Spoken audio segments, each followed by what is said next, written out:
Hey, I notice all my videos are sideways. I don't know if you're able to flip or not, but to make it easier, maybe I'll just write this way. So this is section 11.3 for statistics. This is the last section for this unit test, and it's really not too bad.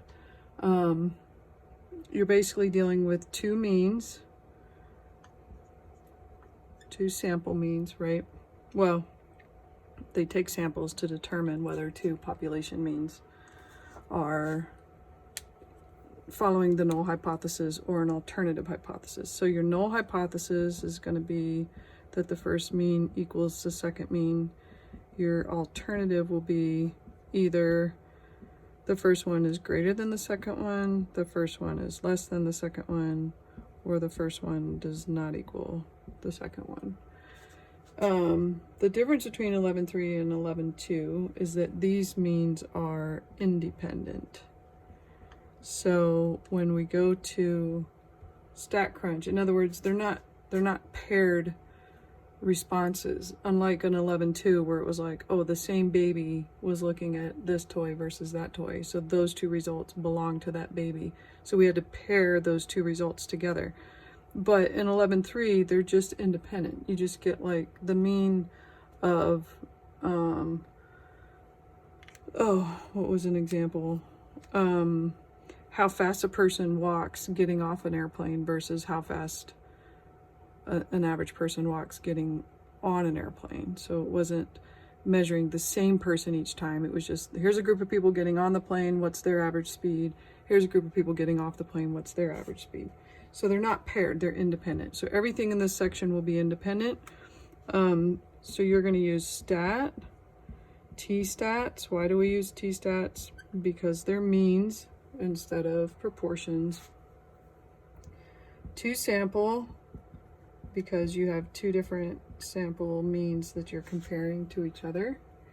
And then finally, in most cases, it will be with summary, because they will summarize, with summary, because they'll summarize like what the sample means and sample standard deviations and sample sizes are that you will input to StatCrunch.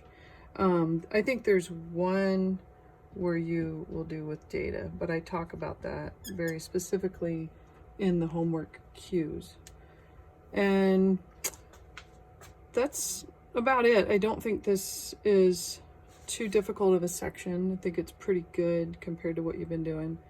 There are only 7 questions, I think.